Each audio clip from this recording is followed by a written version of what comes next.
It was one of those days where, up until that point, everything seemed normal.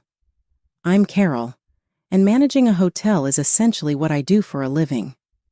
Check-ins and check-outs are a never-ending hustle, and you have to be prepared for everything, including complaints. I was working at the front desk when this guy suddenly rushed over to me. From head to toe, he radiated wealth. Elegant suit, sleek hair, the whole 9 yards. He gave me a scowl as if I had broken his room as he slapped his costly phone down on the counter. "Hey, my room is in horrible condition. Who's to blame for this?" he asked, his tone sharp. I tried to smooth over the bumpy beginning by putting on my best customer service smile. "I really apologize for that. I am the manager, Carol. Allow me to immediately fix this for you." He scowled and gave me a suspicious look. "Hopefully. I was going to give the owner a call. Once more, what is your name?" "Carol," I said again, maintaining a neutral tone. "Let's resolve this. To make up for the inconvenience, how about I give you a stay in one of our best rooms on the property?" I could see his eyes getting softer as we made our way to the next room. "I apologize for exploding in that manner," he mumbled while rubbing his nape. "My name is James. I'm exhausted from traveling for weeks at a time." "James, don't worry. Everybody has those days." I remarked, "Let's just make sure the remainder of your stay is enjoyable," as I unlocked a luxurious chamber. His expression brightened as he peered inside. "This will function well. Regards." I felt a tiny bit of relief when I watched him settle. We struck up a conversation while I completed some paperwork. It transpired that he was a Bitcoin investor on the move, reaping the rewards of his astute decisions. He acknowledged, "It's not all it's cracked up to be." As I handed him the keys to his new room, I responded, "I can imagine. However, you do get to meet new people frequently, don't you?" He laughed. "Yes, like flamboyant hotel managers who know how to deal with a disgruntled customer." I chuckled. A small portion of the job's charm. He halted before going to his room.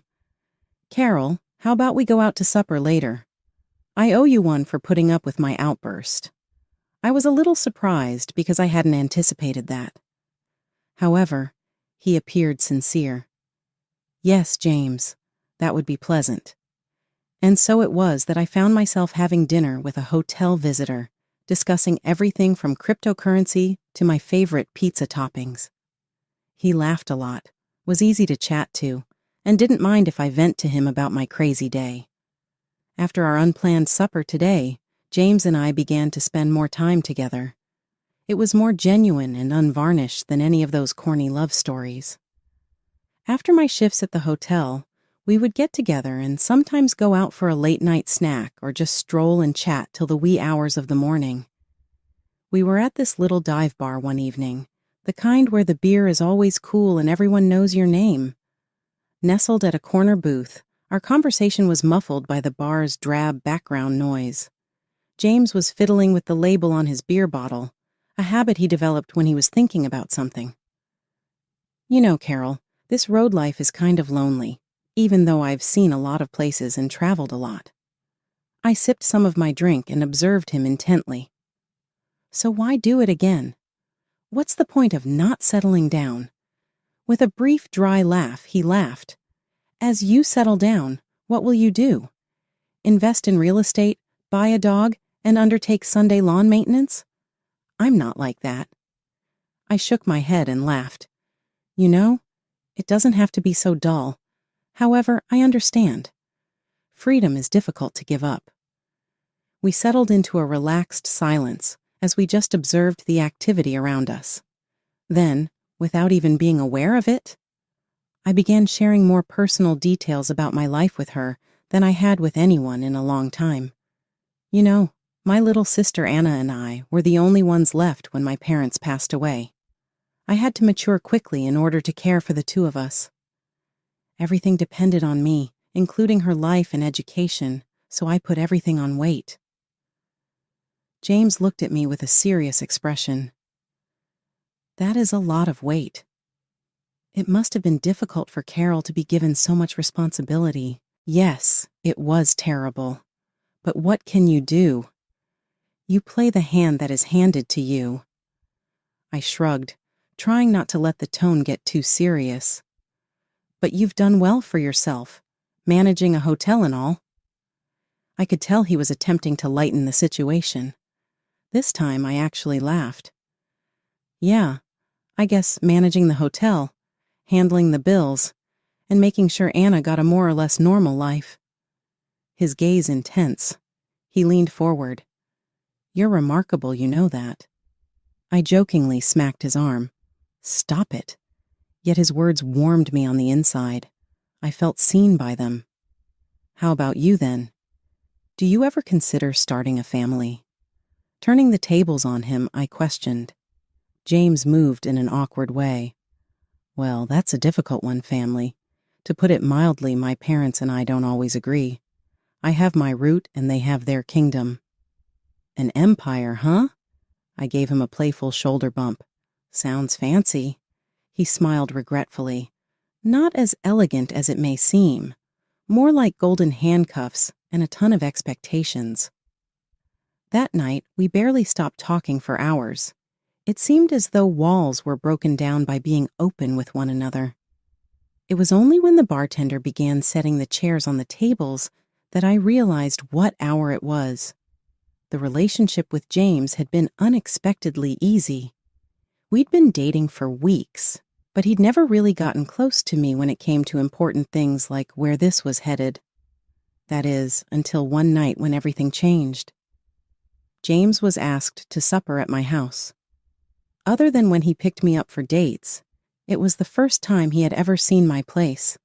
He strolled into my apartment, observing everything. Caroline, this is extremely beautiful. Really astonished, he replied. Didn't figure you for living somewhere like this. I threw open my arms and laughed. What, you believed that I was a hobbit or something? My parents left us with a good life after they died away, sold their home, paid the down payment on the mortgage, and purchased an apartment for Anna and myself. I own this space. Impressed, James nodded. You've done well for yourself. Really well. The night continued, and we had a bottle of wine while sitting on the couch after dinner. That was when the news came out. Carol, I've been thinking a lot lately about us. I arched an eyebrow as my heart began to pound. Oh, I see. What have you been considering too? His eyes met mine as he took my hand. Carol, you have my undying affection. Although I realize I stated I wasn't looking to settle down, things are different with you. There's nowhere else I could envision myself but here with you. The words came over me like a tsunami. He was Mr. Non-Commitment only a few weeks ago, and now he's this. However, I noticed something real as I looked into his eyes. James, are you serious? You're not only a victim of the present. He squeezed my hand and shook his head. Never before have I taken things so seriously. Will you marry me, Carol?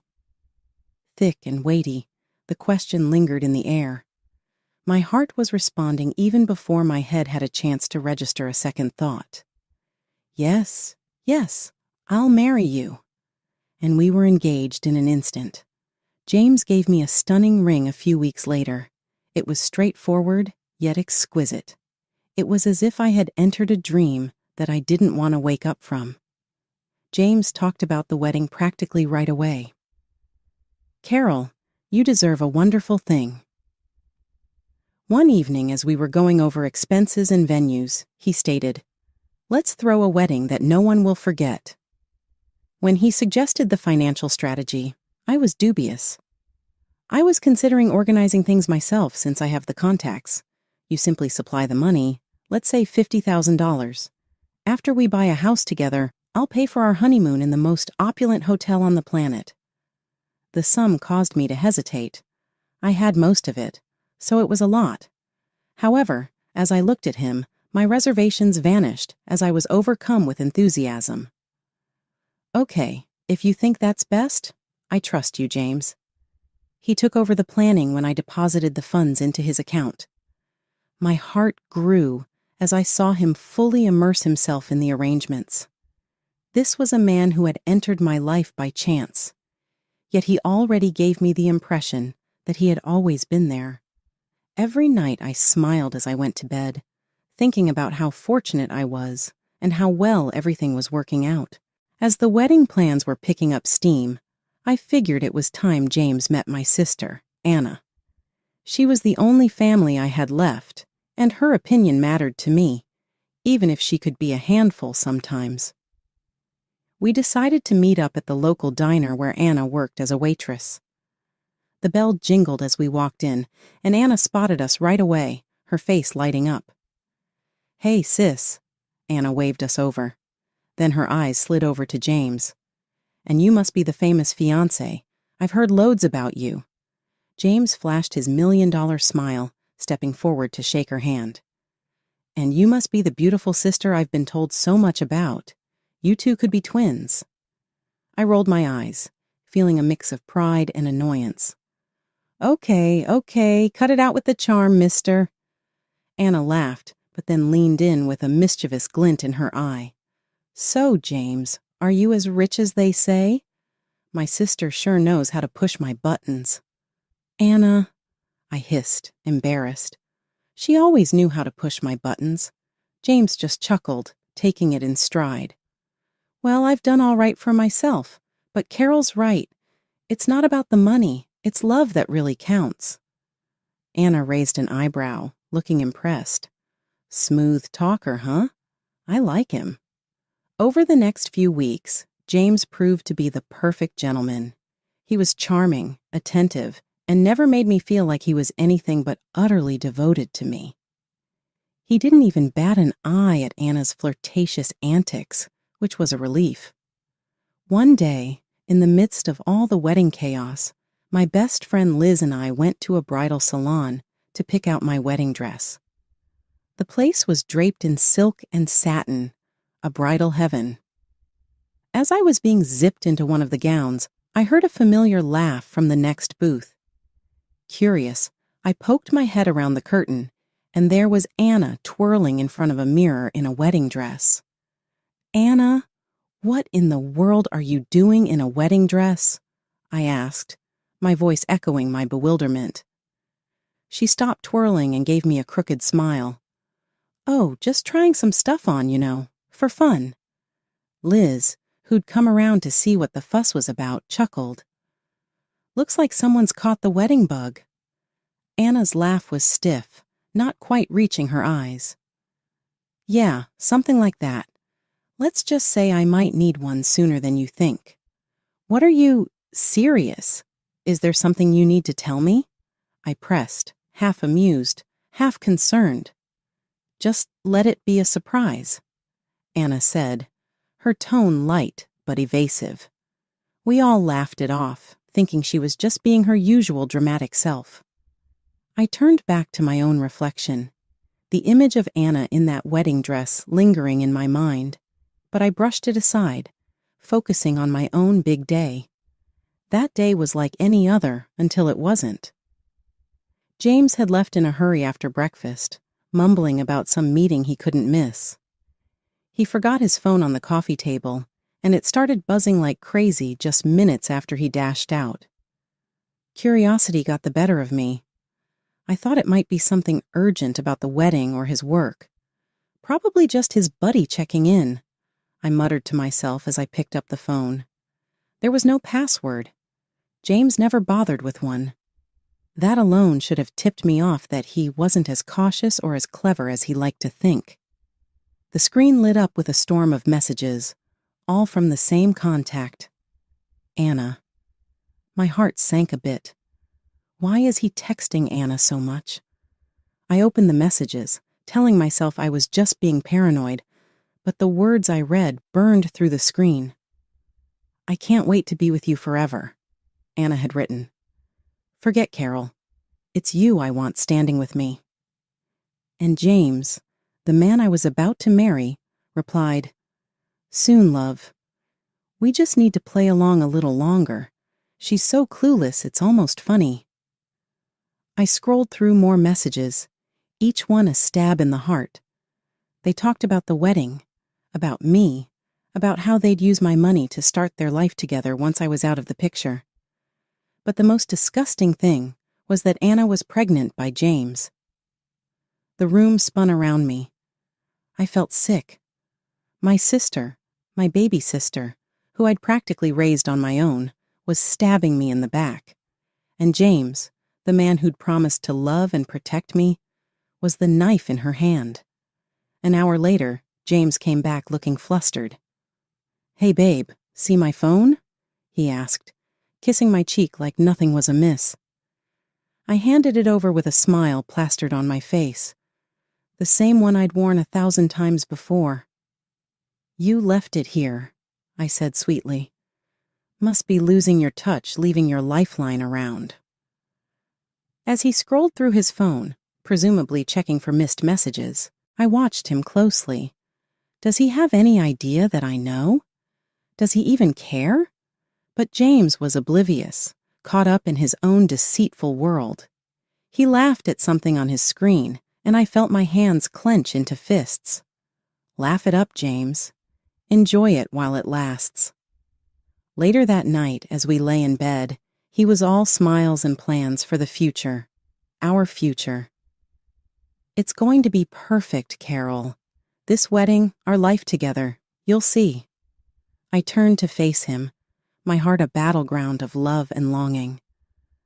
"I'm sure it will be," I murmured, letting him pull me close. "Absolutely perfect." As he drifted off, I lay awake, staring at the ceiling. The gears in my mind were turning, plotting, planning. I wasn't going to be the victim in this twisted play. They wanted a show.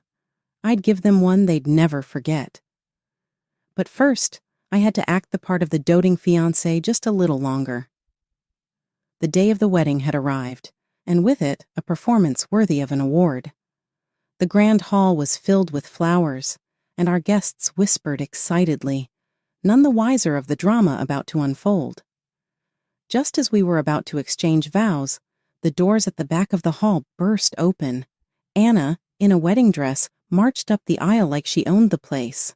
The crowd gasped, turning to watch her approach. She didn't stop until she reached us, pushing me aside with a dramatic flair. "I'm the one who deserves to be here, Carol, not you. I'm having his baby," she declared loudly, turning to James. "Tell her, tell everyone, James."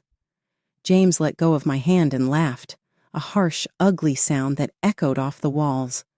"Thank you, Carol, for this lavish wedding setup. It's perfect for me and your sister." The guests murmured, shock written on every face. James continued, "Why don't you take a seat, Carol? Enjoy the show as a guest."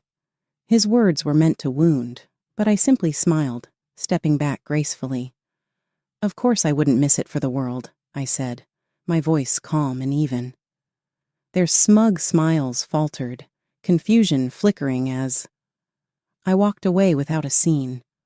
I took a seat, crossing my legs and fixing my gaze on the farce unfolding before me as they turned to face the priest and made their own vows. Another dramatic entrance halted everything once more. A woman, clearly older and carrying an air of fury like a storm, marched down the aisle. "James!" she bellowed, making him pale. "You lying, cheating scumbag!" The whole room froze. James's fake smile slipped, revealing a hint of the panic he felt as the woman stood before us all. "I am his wife and mother to his child, which he has conveniently forgotten, along with the vows he made to me." Anna's legs almost gave out beneath her, her face colorless. Her gaze moved from James to the woman and finally to me, a wordless cry for assistance. I got up and said, "I also have a little gift for everyone." I spoke with clarity and frigid precision, enunciating every word. James is more than a bigamy. He's bankrupt. He is deeply in debt, as proven by a private investigator. Not only did his investments backfire, but he has also been embezzling money from his own relatives. Whispers sprang out throughout the audience, the rich sound of scandal and rumors blending together. James's spouse betrayed Anna. With tears flowing down her cheeks, my sister staggered back as she charged at her, saying, "And you, how dare you?" As I watched, a sense of both bittersweet delight filled my chest. This was the result of weeks of preparation and suffering. It was gratifying to watch them fall apart, to witness their worlds fall apart, but it also left a hollow aching deep below. The actual wife went on accusing, her voice harsh and merciless.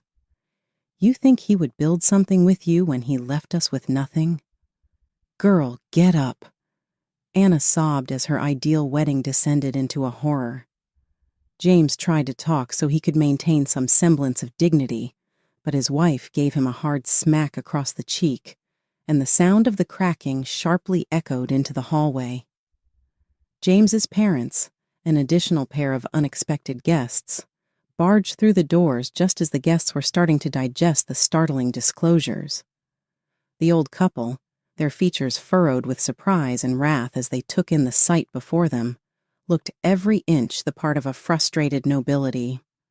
The first to speak, his voice booming over the murmuring of the audience, was the father, a stern-looking man wearing a fine suit. "James, you have me completely embarrassed. To think you could resort to such deception," he yelled, staring at his son with a glare that seemed to be trying to evoke regret only by his words. His mother gripped a handkerchief firmly. She was a frail-looking woman with tears streaming down her cheeks. She sobbed, "My son, how could you? We did not raise you in this manner. It's unacceptable to deceive these women." James stood there, the disdain of the public and his family casting a shadow over his usually elegant manner. When he opened his mouth to explain, his father interrupted. "The legacy of this family no longer includes you. Think of yourself as inheritorless," his father said in a stern and decisive tone.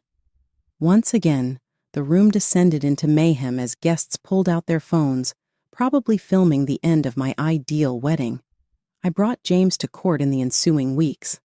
In my case, I sought reimbursement for the $50,000 I had naively given up for our intended wedding. James was ordered to reimburse every amount by the judge after my case was decided in my favor due to the overwhelming evidence. His legal wife followed suit not too long after. She asked for alimony for their daughter and filed a lawsuit against him for deceit and mental distress. I showed up to every court hearing. Every time I saw James suffer the repercussions of his deeds, I was filled with a bittersweet sense of vindication. Surprisingly, Anna was behind him, having sided with the guy who had almost destroyed me. Anna came up to me one day outside the courtroom. "Carol, he loves me and I love him. Regardless of what you or anyone else believes, we are going to overcome this." I looked at her, my once loved sibling who was now essentially a stranger. "Affection? Do you refer to this as love?" "Anna, he took advantage of both of us. Let your eyes open. He lies." "However, he has evolved. He'll adapt to suit me." "You simply couldn't see the positive aspects of him," Anna shot back, her voice faltering but resolute. I let out a chilly laugh and shook my head. "Well, Anna, there is no goodness in him. He is a scammer, and you are just another victim of his deceit. The falsehoods, the betrayals, the legal battles, everything that had transpired weighed heavily on me as I was leaving. Everything has taken a toll.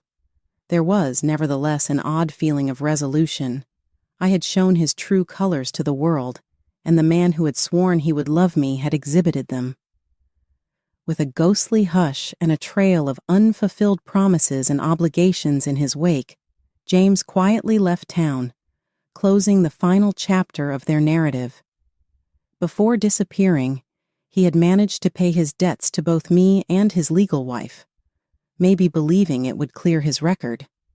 But my sister Anna, who was left pregnant and alone, was the real mess he left behind. Anna visited my flat a few weeks after James vanished. We had not seen each other since the scene at the courts. She stood with her eyes downcast, a shadow of the fiery person she once was. "Carol, I need help," she murmured, her voice faltering. "I'm going to have his baby." And he left. I am devoid of everything. I could have given in, could have thrown open the door and welcomed her back into my life without a second thought if I had been the one who had raised her. However, too much had occurred. "You'll have the baby, and you already have the apartment. That's the beginning. You are not homeless. You are not defenseless. However, Carol, I am broke. The baby, the bills. I require assistance." I shook my head, my heart hurting to see her like this, but the resolve was solid. "Anna, you made your decision. You are now able to make another. Sort it out the way I had to after Mom and Dad passed away, like I did following your backstab." She cried, her hands covering her face as her body trembled. "I didn't aim to cause you harm. I believed I had found love. I did, truly. You don't betray your family out of love. Love doesn't turn you into a bystander to my shame. You didn't love me enough to tell me the truth before everything went wrong and to avoid him." With a look of desperation on her face, Anna looked up. "That's it then? Are you simply going to ignore me?" "Yes, that is all there is to it. Just as I took care of you, you're going to leave here and care for your child on your own." I turned around and headed back to my flat, slamming the door on her cries with a final resounding bang that shut my heart. Though essential, it was the toughest thing I had ever done. After that day, everything returned to a peaceful normalcy that I hadn't realized I'd missed. I returned wholeheartedly to my work, picked up long-neglected interests, and gradually reestablished the independence that had always been my identity. Regarding Anna, I've been informed by family friends that she gave birth to a young girl. They said she was barely making ends meet. Sincerely, I hope that she found her path and discovered the strength in her mothering role, something she had not discovered as a sister. I couldn't stop the tears from streaming down my face as I hung up the phone. My husband, Trent, had just been on a call with his sister, and I overheard him express doubts about my pregnancy being real. The words stung like 1,000 needles piercing my heart. I confronted Trent as soon as he ended the call. "How could you say that about me? About our baby?" I demanded, my voice trembling with a mix of anger and hurt. Trent rolled his eyes, his expression dismissive. "Oh, come on, Lila. You've been milking this pregnancy thing for all it's worth. Always complaining, always making excuses not to do anything around the house." I was stunned by his callous words. "Are you serious? I've been struggling with severe morning sickness, and you think I'm just faking it?" "Maybe you're exaggerating a little," he shrugged. "My colleague's wife had no problem keeping up with everything when she was pregnant." I couldn't believe what I was hearing. The man I had married, the one who had promised to love and support me, was now accusing me of lying and comparing me to some idealized version of a pregnant woman. "Trent, this is our child we're talking about," I pleaded, hoping to reach the compassionate side of him that seemed to have vanished. "I need you to be there for me, to understand what I'm going through." But he just scoffed. "Stop being so dramatic. It's not like you're the first woman to ever get pregnant. Just suck it up and stop using it as an excuse to be lazy." His words cut deep, and I couldn't hold back the tears any longer. I turned away, not wanting him to see how much he had hurt me. As I retreated to the bedroom, I couldn't help but wonder what had happened to the man I fell in love with. Where was the caring, supportive partner I had married? And how could I make him see that his behavior was tearing us apart? In the following weeks, my morning sickness only seemed to worsen. I could barely keep anything down, and the constant nausea left me feeling drained and exhausted. Even simple tasks like making the bed or doing the dishes felt like monumental challenges. Trent, however, showed no signs of understanding or empathy. Instead, his impatience grew with each passing day. "I can't believe you let the house get this messy," he sneered one morning as he surveyed the cluttered living room. It's like you're not even trying anymore. I tried to explain, my voice weak and strained. Trent, I'm really struggling with this pregnancy. The nausea is constant, and I can barely function. But he just scoffed, his eyes cold and dismissive. Don't give me that excuse again. My colleague Dean's wife managed to keep everything together when she was pregnant. She never let her house look like this pigsty. The comparison stung, and I fought back tears. I'm sorry, but I'm not Dean's wife. I'm dealing with this the best I can. Trent's jaw tightened, and I could see the anger simmering behind his eyes. You know, Dean's right. You're just using this pregnancy as an excuse to be lazy and avoid your responsibilities. I recoiled, stunned by his harsh words. What? I'm not using anything as an excuse. I'm genuinely struggling here. But Trent wasn't listening.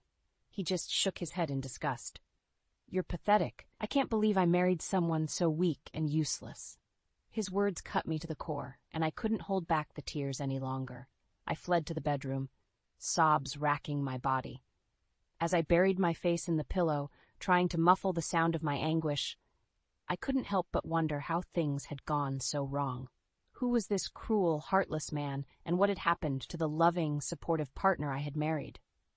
It was as if Trent had been slowly poisoned by the toxic influence of his colleague Dean, and the man I knew was slowly slipping away. I knew I couldn't go on like this, but I felt powerless to stop the downward spiral. With each passing day, Trent's disdain and cruelty only seemed to grow, and I was left wondering if there was any hope left for our relationship, or if I was doomed to endure this torment until the bitter end. My best friend Nora could see the toll this situation was taking on me. She had been witness to Trent's escalating verbal abuse, and it broke her heart to see me so defeated and broken.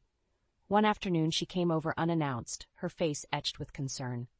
Lila, we need to talk, she said, her voice gentle but firm. I looked at her with tired, puffy eyes, the aftermath of another emotional outburst from Trent. What is there left to say, Nora? He's made it clear he doesn't care about me or this baby. Nora shook her head adamantly. No, that's not true. He's just lost his way somehow. But we can't let him treat you like this any longer. I sighed heavily, feeling utterly helpless. But what can I do? He won't listen to reason, and he's convinced I'm just making everything up. Nora's expression hardened, a newfound determination in her eyes. Then we'll make him listen.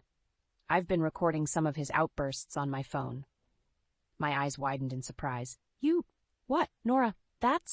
It's what we need to do, she insisted. We need proof of how he's been treating you. Then we can take it to a professional, get you the help and support you deserve. I hesitated, uncertain about the ethics of secretly recording my husband. But as I looked at Nora's unwavering resolve, I knew she was right. This situation had spiraled too far out of control, and I needed all the ammunition I could get. Reluctantly, I nodded. Okay, let's do it. Over the next few days, Nora continued to document Trent's tirades, capturing his cruel words and dismissive attitude on her phone's audio recordings. And sure enough, another explosive argument erupted, giving her the perfect opportunity to catch his behavior in action. You're useless. Do you know that? Trent spat, his face twisted with contempt. I don't know why I even bother with you anymore. As his harsh words cut through me like knives, Nora's phone was silently capturing it all. When the outburst finally ended, she gently took my hand and led me to the bedroom, away from Trent's seething presence. Lila, you can't go on like this, she said, her voice thick with emotion. This is abuse, plain and simple. It's time to get professional help. I nodded numbly, feeling utterly drained and defeated. But deep down, I knew Nora was right. If I stayed on this path, it would only lead to further destruction, for me and for my unborn child. With a heavy heart, I agreed to seek counseling and legal advice. It was a difficult step, but one that I knew was necessary to escape the toxic spiral my life had become. And with Nora by my side, I found the strength to take that first, crucial step towards a better future. With Nora's encouragement, I decided to make one last effort to get through to Trent. I scheduled a counseling session, hoping that having a third party present might help him see reason and work on improving our relationship before it was too late. When I told Trent about the appointment, he immediately bristled. Counseling? Are you kidding me? We don't need some shrink meddling in our personal lives. Trent, please, I pleaded. Our marriage is falling apart. We need help to work through this. He scoffed dismissively. There's nothing to work through. You're the one with the problem, not me. I felt my frustration rising, but I tried to keep my composure. That's not true, and you know it.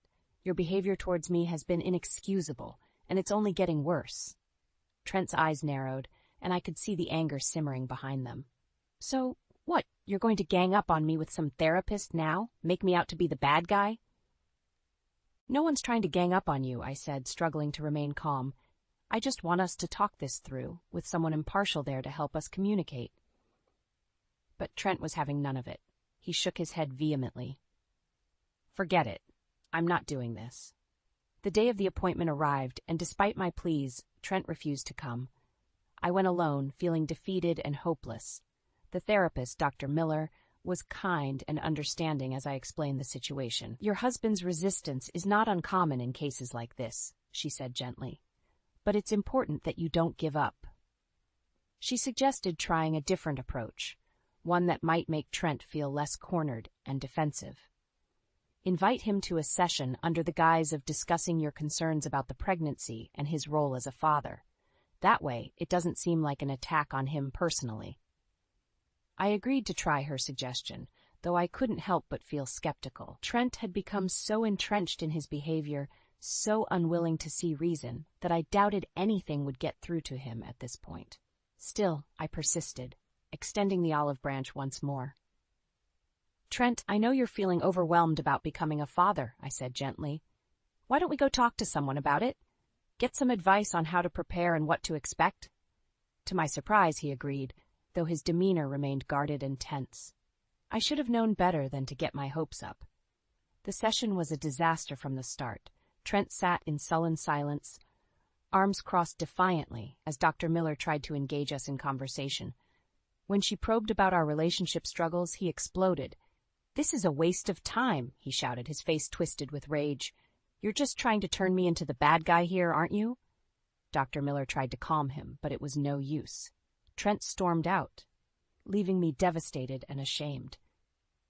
As I drove home alone, tears streaming down my face, I knew that I couldn't go on like this any longer. Trent had made his choice, and it was clear that he had no intention of changing or seeking help. With a heavy heart, I realized that my only option left was to take drastic action, for my own well-being and for the safety of my unborn child. It was time to issue an ultimatum, and this time I had to be prepared to follow through, no matter how painful it might be. After the disastrous counseling session, I knew it was time to take a stand. With Nora's support, I gathered my courage and confronted Trent with an ultimatum. Trent, this can't go on any longer, I said, trying to keep my voice steady. Your behavior towards me has become abusive, and it's not okay. He scoffed, rolling his eyes. Here we go again with the dramatics. No, I'm serious, I pressed on. If you don't make a genuine effort to change and start treating me with respect, I'm going to have to leave. That got his attention. His eyes narrowed as he glared at me. You're threatening to leave me? Over what? Because I expect you to pull your weight around here? This has nothing to do with housework, Trent, I said, fighting back tears. This is about the way you've been belittling me, dismissing my struggles, and making me feel worthless. He shook his head dismissively. You're just overreacting as usual.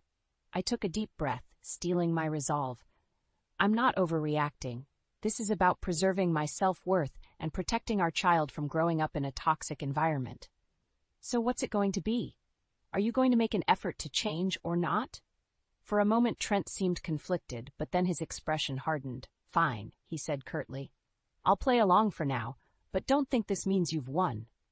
I knew better than to believe his words at face value, but I had no choice but to give him a chance to prove himself. Little did I know, Trent had no intention of changing his ways. Instead, he sought solace in the toxic influence of his colleague, Dean. She's got some nerve, threatening to leave like that, Trent ranted to Dean over drinks one night. Like I'm the one who's been acting unreasonable. Dean shook his head, his expression grim. Women, man. They're all the same, manipulative and controlling. You can't let her walk all over you like that. Trent nodded, emboldened by Dean's words. You're right. I need to take control of this situation before it gets out of hand. And so, with Dean's guidance, Trent devised a plan, a twisted game of manipulation and deceit. He would pretend to comply with my demands, all the while secretly undermining my efforts and plotting his next move. Over the following weeks, Trent put on a convincing act. He was more attentive, more considerate, and even attended a couple of counseling sessions without incident. But behind closed doors, he was seeking advice from Dean on how to regain control and put me in my place. Little did Trent know, Nora had become increasingly suspicious of his sudden change in behavior. She continued to document his interactions with Dean, capturing their disturbing conversations on her ever-present phone recordings. It was only a matter of time before the truth came to light, and when it did, the fallout would be catastrophic. But for now, I allowed myself to believe that Trent had finally seen the error of his ways, unaware of the sinister game he was playing.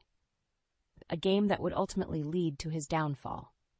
As the weeks passed, Trent's facade of compliance began to crumble. Nora had been secretly recording his conversations with Dean, capturing their disturbing plans to undermine me and reassert Trent's control. Armed with this evidence, I knew it was time to take drastic action. With Nora's help, I arranged a surprise gathering, inviting both our families under the guise of celebrating the impending arrival of our child. When everyone had arrived, I took a deep breath, steeling my nerves for the confrontation ahead. Trent shot me a confused look, but I simply nodded to Nora, who pressed play on her phone.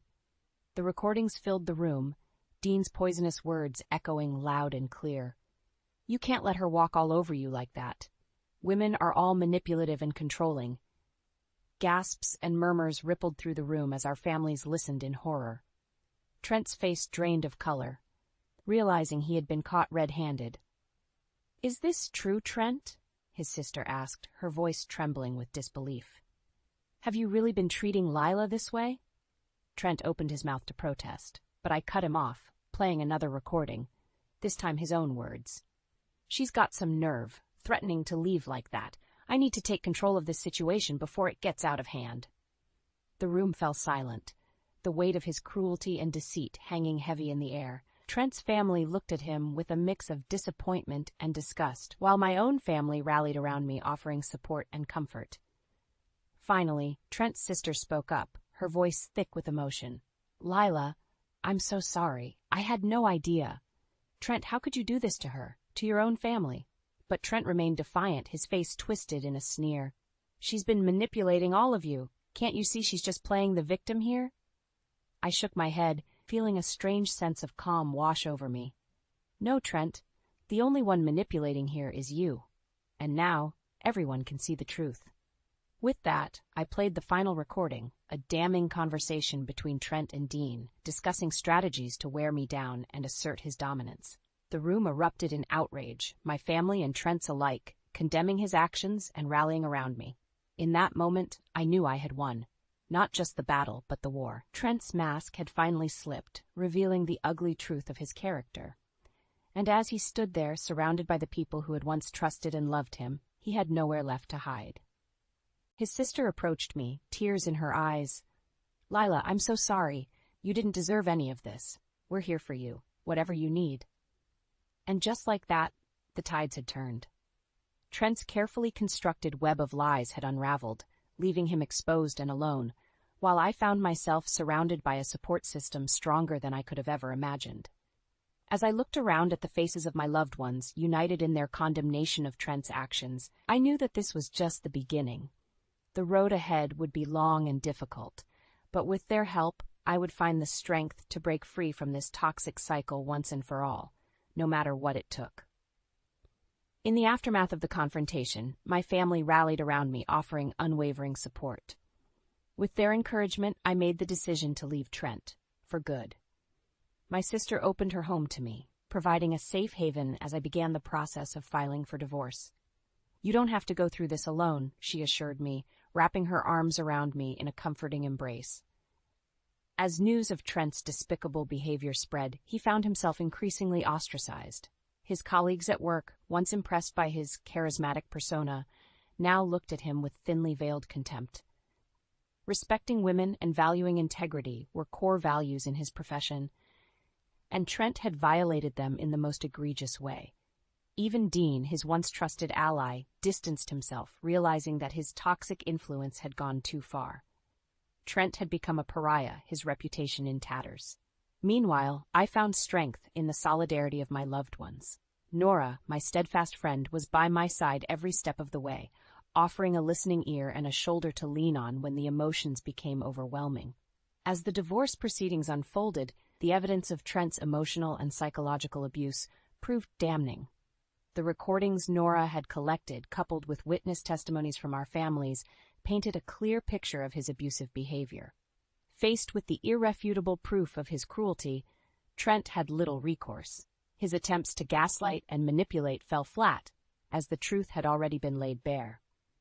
In the end, the settlement was heavily in my favor. Not only did I receive a substantial portion of our shared assets, but Trent was also ordered to undergo mandatory counseling and anger management.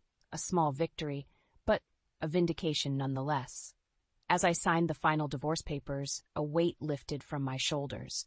I was finally free from the toxicity that had consumed my life for far too long. Trent, on the other hand, found himself in a deep hole of his own making. His once promising career hung in the balance, as word of his actions spread like wildfire through professional circles. Integrity and respect were paramount in his line of work, and he had squandered both in the most public and humiliating way. As the months passed, I focused on healing and preparing for the arrival of my child. With the support of my family and friends, I found strength in the knowledge that Trent's actions had been his own undoing. And when the day finally came, and I held my precious newborn in my arms, I felt a profound sense of peace. This child would never know the pain and turmoil that had once plagued our lives. Instead, they would be surrounded by love, support, and the unwavering strength of those who had stood by me through the darkest of times. As I gazed into my baby's eyes, I silently vowed to be the parent Trent could never be, loving, nurturing, and fiercely protective. And in that moment, I knew that while the road ahead might be challenging, I would never again be defined by the actions of a man who had lost his way. My future, and that of my child, was mine to shape, a future filled with hope, resilience, and the knowledge that even in the darkest of times, light can always find a way to shine through. With the divorce finally finalized, I found myself embarking on a new chapter, one filled with both trepidation and hope. The settlement had been generous, thanks in large part to Trent's tarnished reputation and the overwhelming evidence of his misconduct. Not only had I been awarded a substantial portion of our shared assets, but the court had also ordered Trent to cover my legal fees and provide child support. It was a small vindication, an acknowledgement of the emotional and psychological turmoil he had put me through. As I packed up my belongings, preparing to start afresh in a new city, I couldn't help but reflect on the long and arduous journey that had brought me to this point. The bruises may have been invisible, but they had left their mark, nonetheless. Nora, ever my steadfast ally, helped me load the last of my boxes into the moving truck. "You know, I'm going to miss having you around," she said, her voice thick with emotion. I pulled her into a tight embrace, holding back tears of my own. "I'll miss you too, more than you know, but I need this fresh start, a chance to heal and to focus on being the best mother I can be." She nodded, offering a watery smile. "I know, and you're going to be amazing at it. That little one is so lucky to have you." As I said my goodbyes and hit the road, a sense of liberation washed over me. I was finally free from the toxic cycle that had once consumed my life, free to forge my own path without the weight of Trent's manipulation dragging me down. In the new city, I found a cozy apartment nestled in a quiet, family-friendly neighborhood. It was a far cry from the suburban prison I had once called home, a place where I could finally breathe and begin to rebuild. My family rallied around me, offering their unwavering support as I settled into my new surroundings. My sister, ever the doting aunt, would come over to lend a hand with the baby, allowing me precious moments of respite. And as the months passed, I found myself slowly but surely regaining my footing. The dark clouds of doubt and despair that had once loomed overhead began to dissipate, replaced by the warm glow of hope and self-assurance.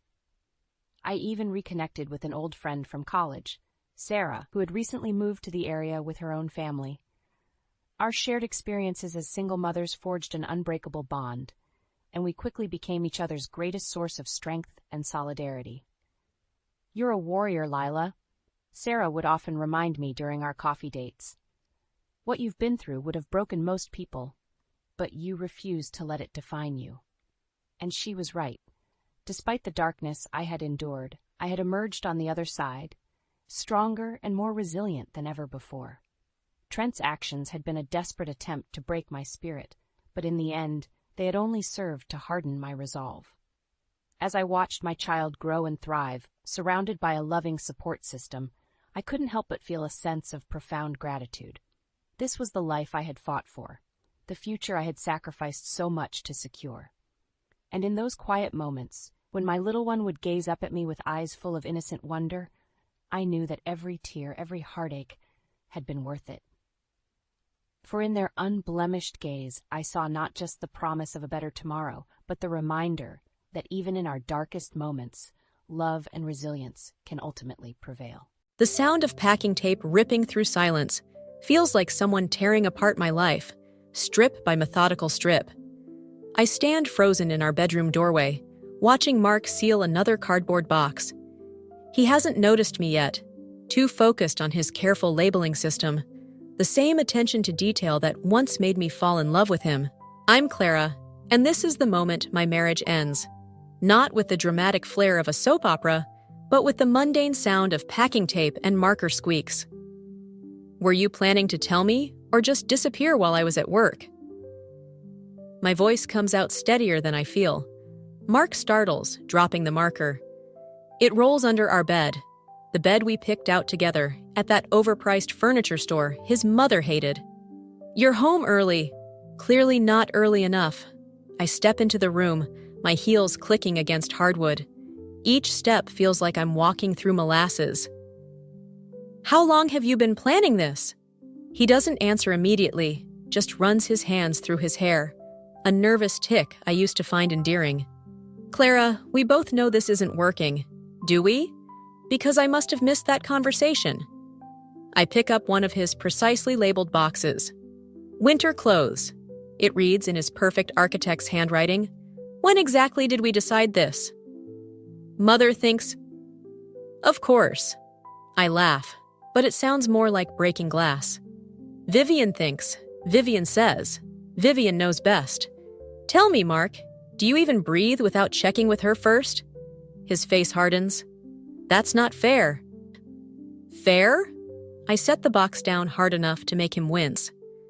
"Fair would be having an actual conversation about our marriage before you started packing it away in neat little boxes. Fair would be acknowledging that I'm your wife, not some temporary inconvenience standing between you and your mother's approval." "You're being dramatic." He turns back to his packing, a dismissive gesture that ignites something fierce in my chest. "Mother simply pointed out that our financial situations are fine. My business is growing. We're not struggling. Your little design projects aren't exactly reliable income. My little projects paid for half this house." I grab the box he's working on, dumping his carefully folded shirts onto the floor. "And they'd be doing even better if your mother hadn't scared away 3 of my biggest clients last month." He freezes. "What are you talking about?" "Oh, you didn't know. Funny how the Hendersons, the Patels, and Brighton Corp all suddenly pulled their contracts after meeting with your mother about property investments." I start counting on my fingers. "The same mother who just happens to be pushing you to leave because I'm financially unstable." Mark's face pales slightly, but he recovers quickly. "You're paranoid. Mother would never—" "Stop saying mother like she's some kind of saint." I grab another box, this one labeled important documents. "Let's see what else she's been orchestrating, shall we?" He lunges for the box, but I'm faster.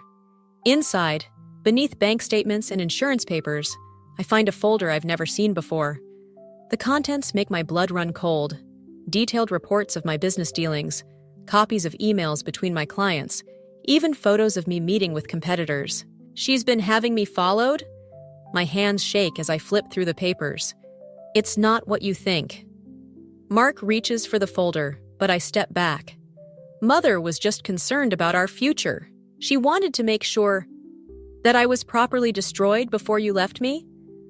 I clutch the folder to my chest. How long have you known about this? His silence is answer enough.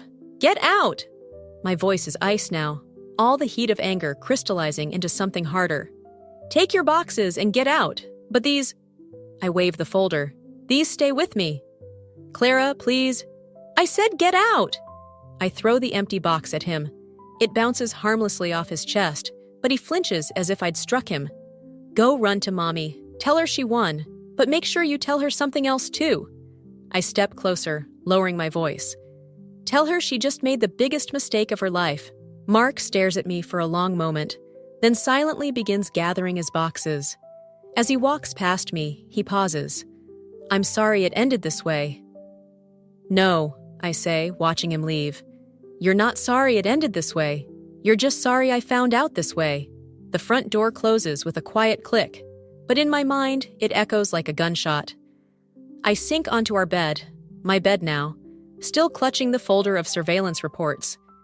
Tears burn behind my eyes, but I refuse to let them fall. Instead, I open my phone and dial. Sophie, I need your help. It's time to make Vivian regret ever hearing my name. Sophie arrives with 2 bottles of wine and a determined expression that tells me she's already formulating plans. I've spent the last hour spreading the surveillance photos across my dining room table like some twisted puzzle. This is next-level crazy, Sophie says, examining a photo of me having lunch with the Hendersons last month. Who does this? Someone who's been planning to destroy me for years. I pour us both generous glasses of red. Look at the timestamps. She's been collecting these since before Mark and I even got married. Sophie picks up another photo. Wait, isn't this from your first meeting with Brighton Corp? 3 weeks ago, right before they mysteriously backed out of our contract. The wine tastes bitter. Vivian's fingerprints are all over it, but I can't prove anything, yet. My phone buzzes. Mark's number. I silence it. He's called 4 times today, Sophie notes, watching me. Maybe you should. What? Listen to more excuses? Watch him try to justify why his mother having me stalked was somehow for my own good?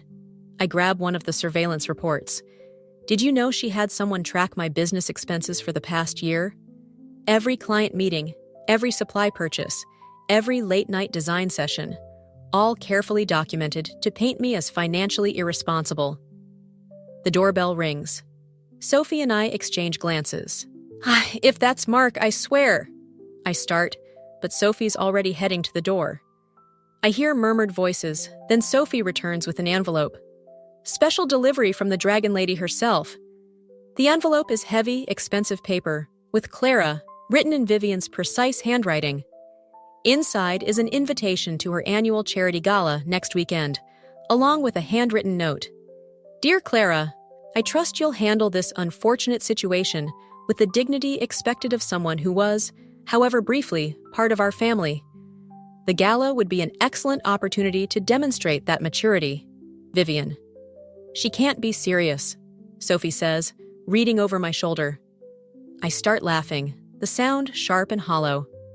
Oh, she's serious. This is what she does. Turns everything into a public performance. She wants to show everyone how graciously she's handling her son's failed marriage. You're not going. Of course I'm going.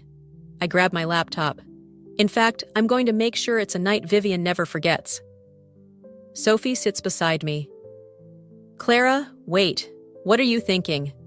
I pull up my client list.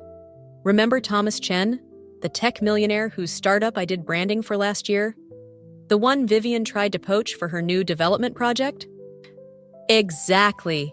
He's been looking to invest in more properties, and I happen to know exactly where Vivian's weak spots are. I start typing an email. It's time to show her what my little design projects can really do. Clara. Sophie's voice is gentle. Are you sure you want to play her game? This woman's been manipulating people for decades. I'm not playing her game. I hit send. I'm starting my own. She wants to talk about financial stability? Let's see how stable her empire is when I start picking it apart, piece by piece. My phone buzzes again. Mark.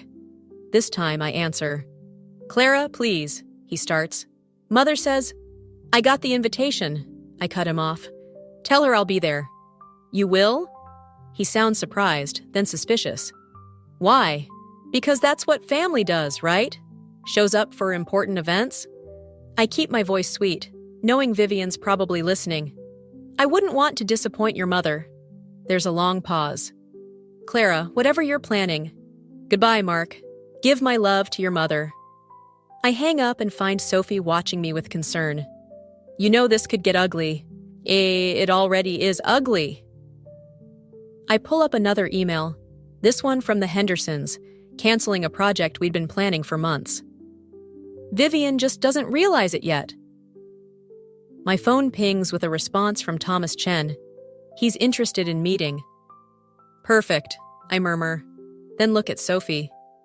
Want to help me pick out a dress for the gala? Something that says, loving daughter-in-law, but also, I know where the bodies are buried? Sophie sighs, but reaches for her wine. You're really going to do this? I look at the surveillance photos spread across my table, each one a reminder of Vivian's careful, calculated destruction of my life. She thought she could break me down slowly, make me look like the unstable one who couldn't handle marriage to her precious son. I smile, and it feels dangerous. Time to show her what happens when you corner someone with nothing left to lose. The meeting with Thomas Chen takes place in a sleek downtown cafe, far from Vivian's usual haunts. He's exactly as I remember, sharp-eyed and direct, with no patience for small talk. Your proposal is interesting, he says, sliding through my presentation on his tablet. But I have to ask, why come to me specifically? I take a careful sip of espresso. Because you understand the value of disruption, Mr. Chen. And because Vivian Harrison tried to manipulate you last year. His expression doesn't change, but his fingers stop moving across the screen. Go on. She attempted to use your interest in the Riverside development to pressure other investors. When that failed, she spread rumors about your company's financial stability.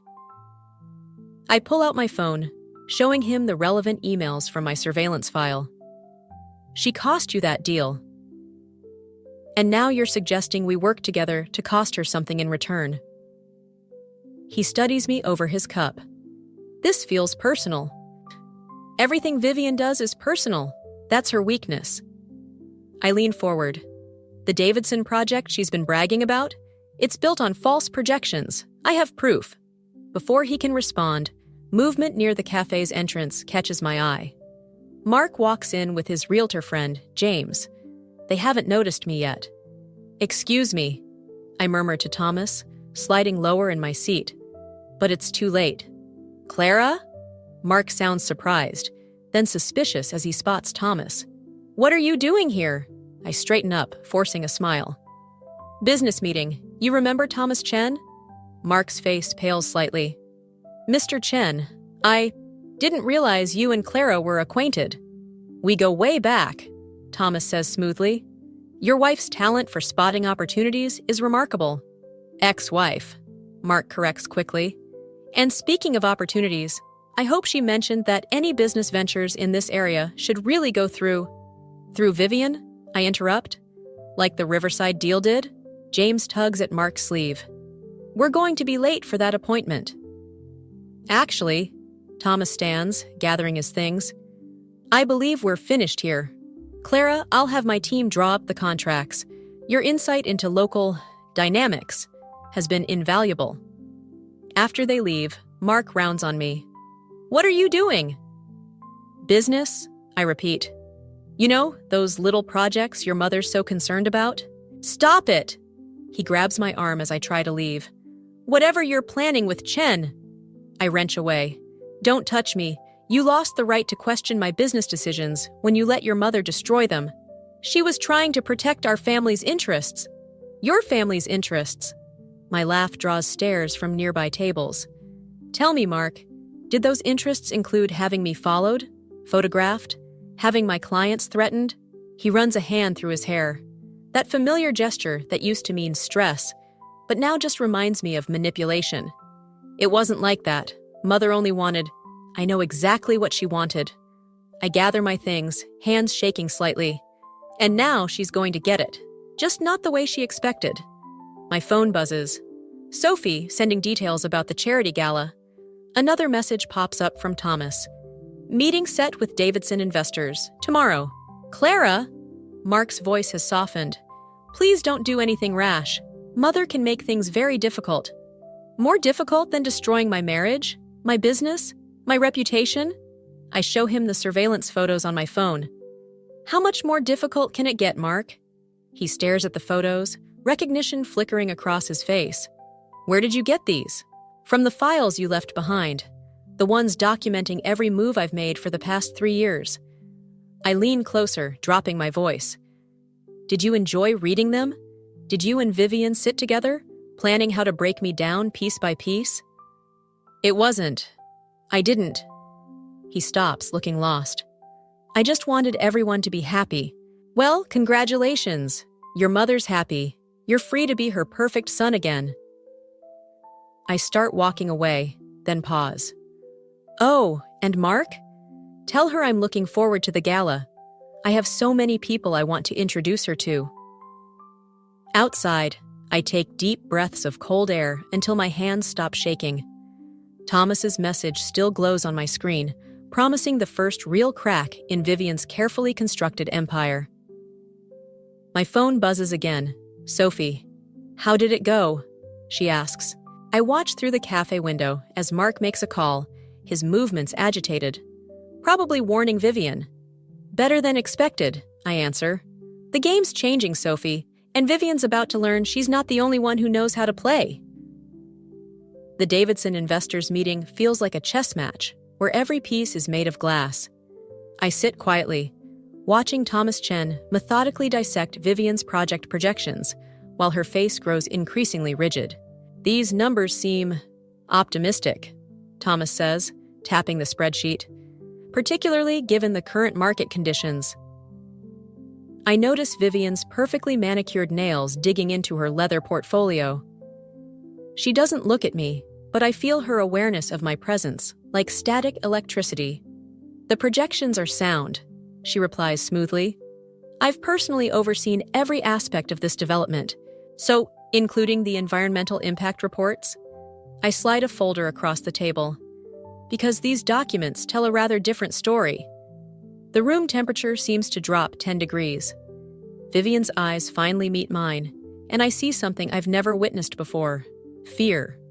Where did you get those? Her voice remains steady, but her knuckles are white. The same place you got your surveillance photos of me. I maintain eye contact. Interesting what people will share when they realize they're not the only ones you've manipulated. Thomas clears his throat. Ladies, perhaps we should focus on... This meeting is over. Vivian stands abruptly. These allegations are baseless and... Sit down, Vivian. The command comes from Robert Davidson himself, silent until now. I'd like to hear more about these discrepancies. My phone buzzes. A text from Sophie. 911. Mark at your house. Something wrong. I force myself to stay seated, even as my stomach twists. The environmental reports were altered, I continue, to hide contamination from previous industrial use. The cleanup costs alone would triple your projected expenses. That's impossible, Vivian snaps. Those reports were confidential, like the photos of me meeting clients, or the financial records you used to convince Mark I was unstable. My phone buzzes again. I ignore it. Robert Davidson leans forward. Mrs. Harrison, is there something you'd like to explain? The meeting dissolves into technical discussions and legal implications. I slip out during a heated exchange about soil samples, my phone now vibrating constantly. Mark is sitting on my porch steps, head in his hands. He looks up as I approach, and my sharp words die in my throat. His face is ashen. What happened? Mother had a heart attack. His voice is hollow. Right after some meeting, they took her to St. Mary's. The triumph I'd felt moments ago curdles in my stomach. Is she stable for now? He stands, swaying slightly. She was asking for you. I bark out a laugh. Me? Why would she? Because she knows. Mark's eyes are red-rimmed. About everything. The Davidson deal, Thomas Chen, the environmental reports. She said she underestimated you. My hands start shaking. Mark, did you know? He steps closer. About the contamination. About how exposing it wouldn't just ruin her, but everyone connected to the project? Including me? The pieces click together with sickening clarity. Of course, Vivian would have ensured Mark was legally entangled in the development. Of course, she'd use him as a shield. I stop, remembering all those nights I'd spent plotting, focusing only on Vivian. Had I become just like her, willing to destroy anything in my path? My phone rings. Sophie again. Clara, the Davidson story just broke online. It's bad. Really bad. I watch Mark's face as he receives a text, probably containing the same news. He looks like a man watching his world burn. I have to go, he says quietly. Mother's asking for her lawyers. He pauses at the bottom of the steps. You know what's funny? She always said you weren't strong enough for this family. Guess she was wrong about that too. After he leaves, I sit on the porch steps, staring at my phone as notifications flood in. The story is spreading fast. Vivian Harrison, prominent developer, caught in environmental scandal. Her empire beginning to crack. I should feel victorious. Instead, I remember the fear in her eyes at the meeting, so similar to what I'd felt when discovering Mark's packed boxes. The way revenge has turned me into someone who could hurt others without flinching. Sophie's car pulls up. She takes one look at my face and sits beside me. What have I done? I whisper. She takes my hand. Exactly what she taught you to do. My phone lights up with another call, this time from Thomas Chen, probably wanting to discuss damage control, next steps, the pieces of Vivian's empire now up for grabs. I let it ring. St. Mary's Hospital smells like artificial lemons and regret. I've been sitting in the waiting room for an hour, turning my phone over and over in my hands, watching news alerts pile up about the Davidson scandal. Each headline feels like another brick in a wall I can't tear down. You didn't have to come. Mark's voice startles me. He looks exhausted, suit wrinkled like he's been sleeping in it. Your text said she's asking for me. She is. He runs a hand through his hair. Though I'm not sure if that's a good thing. The walk to Vivian's private room feels endless. Through the window, I see her propped up in bed, looking smaller somehow. Vulnerable. It's unsettling, like seeing a lion with its teeth pulled. Clara! Her voice is weaker than usual, but her eyes are sharp as ever. Close the door. Mark hesitates. Mother, maybe we should... Out. One word, but it carries all her usual authority. He leaves, shoulders slumped. I remain standing, keeping my distance. You wanted to see me? Sit. She gestures to the chair beside her bed. We need to discuss terms. Terms? I almost laugh. I'm not here to negotiate. No? She picks up her phone, taps something, then shows me the screen.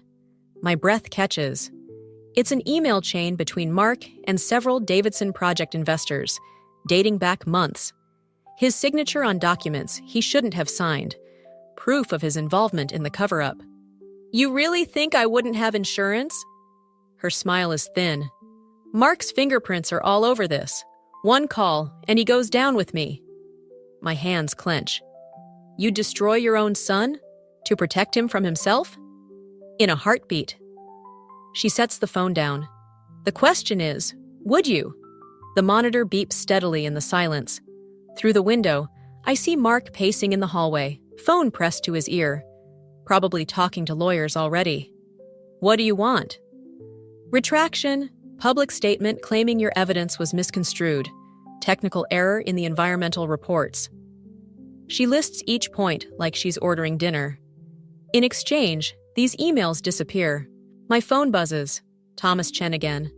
I've been dodging his calls since the story broke. And if I refuse? Then Mark faces criminal charges. His career, his reputation, everything gone. She adjusts her position, wincing slightly. You've proven your point, Clara. You're stronger than I thought. But ask yourself, is revenge worth destroying the man you once loved? Before I can answer, there's a commotion in the hallway. Sophie bursts in, ignoring the nurse's protests. Clara, don't say anything else. She waves her tablet. The Davidson Group just released their own statement. They're claiming full responsibility for the environmental cover-up. They're saying Vivian was misled too. Vivian's monitor spikes briefly. What? Sophie continues. Thomas Chen's team found evidence that Davidson's own environmental department falsified initial reports before bringing you in. They're taking the fall to avoid bigger investigations. I watch the color drain from Vivian's face as she processes this. Her perfect insurance policy, worthless. Mark's involvement, now a minor footnote in someone else's scandal. You should rest, Vivian. I stand, finally meeting her eyes. Stress isn't good for your heart. She grabs my wrist as I turn to leave. Her grip is surprisingly strong. This isn't over. Actually, it is. I gently remove her hand. You taught me well. Always have a backup plan. Always be 3 steps ahead. The Davidson Group owes me a favor from an old project. Calling it in was expensive, but worth it. You couldn't have known that you'd try to sacrifice your own son to save yourself? I move toward the door. Maybe not, but I knew you'd try something. You're predictable that way. In the hallway, Mark stares at me like he's seeing me for the first time. The Davidson statement. Did you? You should call your lawyer, I tell him. Make sure you're protected when they start official investigations. And Mark? I pause, feeling the weight of Vivian's glare through the window. Maybe it's time to start making your own decisions. Sophie falls into step beside me as we leave. That was intense. You okay? I look back at the hospital room, where Vivian sits alone, her empire crumbling despite her desperate grab for control. The victory tastes different than I expected. Not sweet, not bitter, just empty. No, I answer honestly. But I will be.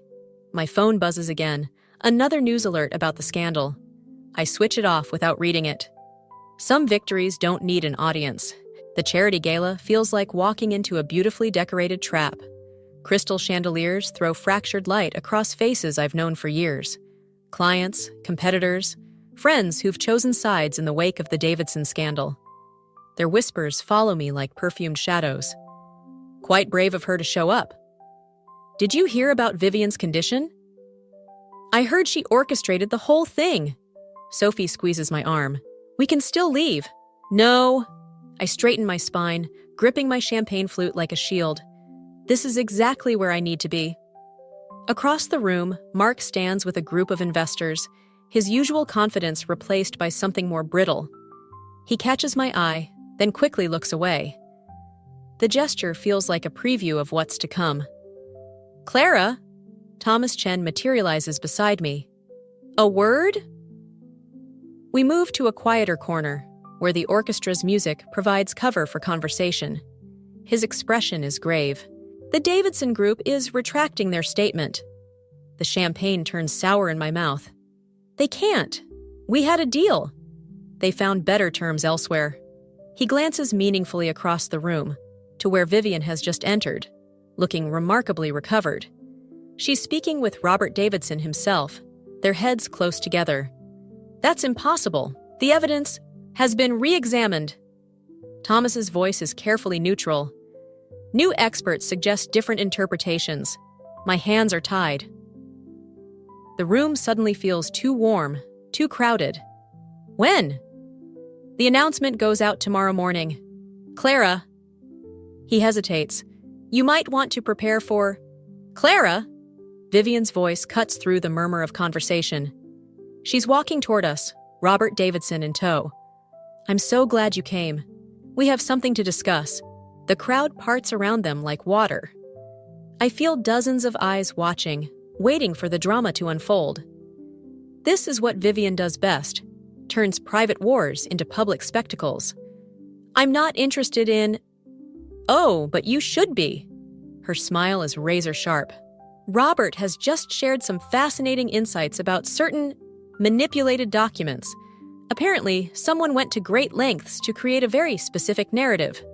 My heart pounds. The environmental reports, were perfectly accurate. Robert Davidson steps forward. The altered versions, however, seem to have originated from an interesting source. Your design firm's servers, to be precise. The champagne flute slips from my fingers, shattering on the marble floor. The crash draws every eye in the room. That's not possible. But even as I say it, I remember giving Thomas's team access to my systems, trusting them to handle the technical details. You set me up. Vivian's smile widens. I told you once that you weren't strong enough for this family. I should have been more specific. You're not smart enough either. Mark appears at her side, looking sick. Mother, please. Not now, dear.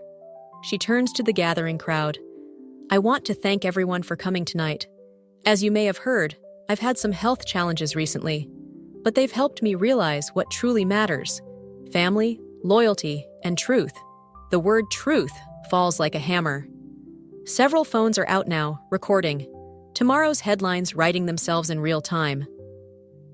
Clara thought she could destroy what I've built. Vivian's voice carries perfectly. Instead, she's demonstrated exactly why I was right about her all along. Amateur moves have amateur consequences. I look for Sophie, but she's been pushed to the edge of the crowd. Thomas Chen has vanished completely. The trap closes with elegant precision. Security will escort you out. Vivian's final twist of the knife. And Clara, expect to hear from our lawyers. Fraud charges are just the beginning. As two suited men approach, I catch a last glimpse of Mark's face. There's something there. Regret? Pity? But he doesn't move to help. Some patterns never change. Outside, the night air hits like a slap. Sophie rushes out behind me. Clara, wait! We can fix this! There must be something! Don't you see? My laugh sounds hysterical even to my own ears. She planned this from the moment I found those surveillance photos. Everything. The hospital, the Davidson statement, Thomas Chen. It was all part of her game. What are you going to do? I stare up at the gala's glittering windows, where life continues as if my world hasn't just imploded. Somewhere up there, Vivian is savoring her victory, probably already planning her next move. The only thing I can do. My voice steadies. Learn to play better. The flash drive feels impossibly heavy in my hand as I stand outside Vivian's office. Through the glass walls, I can see her at her desk, orchestrating her empire's recovery with practiced ease. The fraud charges against me are still pending, but she's already moved on to new victories. She looks up as I enter, her smile sharp as broken glass. Clara, security didn't mention you had an appointment. They're busy dealing with the press downstairs. I close the door behind me. Something about anonymous tips regarding offshore accounts and falsified insurance claims. The smile freezes. More desperate accusations? Haven't you learned? Actually, I learned exactly what you taught me. I placed the flash drive on her desk. About keeping receipts, about having insurance. She doesn't touch it. What is this? Everything. Your real financial records. The bribes to building inspectors. The money laundering through shell companies. I tap the drive. Even that interesting transfer to Thomas Chen's private account right before the gala. You're bluffing. Mark helped me find it. That lands. For the first time, real fear flickers across her face. Mark would never... Check your phone. She does, and I watch the color drain from her face as she reads whatever message Mark has just sent. When she looks up, her composure is cracked. What do you want? Funny. That's exactly what you asked me in the hospital. I sit down, uninvited. But I'm not here to negotiate. Then why? Because I want you to understand something. I lean forward. You didn't lose because I outsmarted you. You lost because you taught Mark the same lessons you taught me, about survival, about loyalty, about always having an escape plan. Her hand trembles slightly as she reaches for her phone again. I can still destroy you. One call. To who? The Davidson Group? I pull out my own phone, showing her the email chain. They're already distancing themselves. Seems their board doesn't appreciate being used in personal vendettas. Bad for business. A commotion rises from the lobby below. Through the glass walls, we can see reporters gathering, cameras ready. They're here for the press conference, I tell her. The one where Mark explains how his mother's company has been operating for the past decade. Unless what? Her voice is barely a whisper. Unless you sign everything over to him. Today. Let him run the company his way without your guidance. She laughs, but it sounds hollow. You think this will fix anything? That Mark will suddenly become his own man? No, but it gives him a chance. I stand. Which is more than you ever gave either of us. The elevator dings. Mark steps out, flanked by board members and lawyers. Through the glass, our eyes meet. He looks different, stronger maybe, or just free. You've destroyed my family, Vivian says quietly. No, you did that yourself. I just showed Mark the evidence. She stares at the flash drive for a long moment. Below, the crowd of reporters grows. Her empire teeters on the edge of exposure, ready to crumble. He's my son, and he deserves better than what you've given him. I move toward the door. You have 10 minutes to decide. After that, Mark starts talking. You really think you've won? She calls after me. That this makes you better than me? I pause, hand on the doorknob. No, it makes me exactly like you. That's what scares you most, isn't it? The look on her face tells me I'm right. As I walk away, I hear her calling for her lawyers. Through the glass, I watch her pick up the flash drive with trembling fingers. Mark meets me at the elevator. Did she... Give her a minute. I press the lobby button. She taught us both about power, Mark. Now she gets to learn about losing it. He nods slowly. What happens after? That's up to you. The elevator starts descending. But whatever you decide, make sure it's actually your decision. As we reach the lobby, my phone buzzes. A message from Vivian's lawyer. She's ready to sign. You know, Mark says quietly, she'll never forgive either of us for this. I watch the numbers count down, floor by floor. Some victories aren't about forgiveness. The elevator doors open to camera flashes and shouted questions. Mark straightens his tie, ready to face them, ready to start over. I step back, letting him take the lead. Some battles you win by walking away. The moving boxes in Vivian's office look wrong somehow. Too ordinary for the end of an empire. She's taking down her awards when I arrive, each acrylic testament to her success carefully wrapped in newspaper. Come to gloat? She doesn't turn around. No. I set a folder on her desk. To return these. She glances at the surveillance photos spilling out. Keep them as a souvenir. I don't need souvenirs. I watch her hands shake slightly as she wraps another award. The company announcement went out this morning. Mark's doing well. He's gutting everything I built. Finally, she faces me. The past month has aged her decade. Was that your idea or his? You really still don't understand, do you? I pick up one of her photos. Her and Mark at some charity event, both smiling perfectly. He's not destroying your legacy, he's fixing it. Her laugh is bitter. By exposing our methods, canceling profitable contracts, that's not fixing, that's surrender. That's integrity. I set the photo down.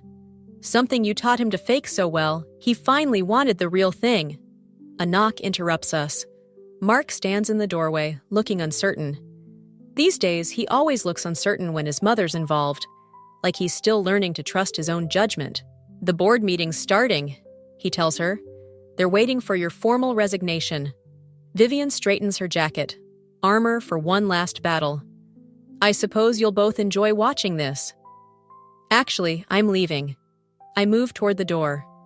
This part isn't about me. Mark catches my arm as I pass. Clara, wait. I never thanked you. Don't. I gently pull away. Just do better, both with the company and... I glance at Vivian, still proud even in defeat. With family. Hey, is that what we are now? Vivian's voice stops me. Family? No, but maybe someday Mark can have one that doesn't run on fear. Outside, Sophie waits by her car. She's been my constant through all this, watching me become someone she probably doesn't fully recognize anymore. Ready for your meeting? She asks. I nod. My new design firm launches next week. Bigger projects, bigger clients, built on reputation rather than revenge. It feels strange, starting over. Good strange? I look back at the building where I first learned about power, both wielding it and surviving it. Through the windows, I can see Mark leading Vivian toward the boardroom, their shadows stretching long against the glass. Just strange. I get into the car. Did you know Vivian called me yesterday? Said she's finally proud of me, that I proved her right about what it takes to succeed in this world. Sophie starts the engine. Did you tell her where to stick her pride? No. I watch the building shrink in the side mirror. Because part of me thinks she's right. I became exactly what she always wanted Mark to be, someone willing to burn everything down to win. You're nothing like her, aren't I? I used her own tactics against her, played her game, just better. I turn away from the mirror. The difference is, I chose to walk away after winning. She never could. Sophie navigates through traffic in silence for a moment. So what now? Now? I pull out my phone, where an email from Mark waits unread. Probably about the company transition, or maybe something more personal. I leave it unopened. Now I figure out who I am without revenge driving every decision. And if Vivian tries something else, I think about the final piece of leverage I still have. Evidence I never showed Mark. Proof of crimes that would destroy what's left of his relationship with his mother. It sits in a safe deposit box, my own insurance policy, my own piece of Vivian's legacy. Then I'll remember what winning really cost. I switch off my phone. Some victories feel like losses when you look at them right. Sophie pulls up to my new office building. The sign company is just finishing installing my company's logo. Clean, modern, nothing like the Harrison aesthetic. You know what the weird part is? I gather my things. I think Vivian finally respects me. Not for beating her, but for knowing when to stop. Is that enough? I step out into the morning sun, looking up at my name against the clear sky. It has to be. Otherwise, I'm just another version of her, waiting to self-destruct. The door closes behind me with a soft click, final as a period at the end of a very long sentence. I still remember those mysterious whispers, those covert smiles he thought I was oblivious to. His sudden and secret so-called cabin trips with the boys were more frequent and enigmatic. For a long time, trust was a bridge we both built, and I never thought he would be the one to burn it. The day I decided to surprise him, the shock was mine to embrace, and the scene before me was anything but anticipated. In this narration, I share a transformative journey from being a deceived spouse to discovering strength and resilience I never knew resided within me.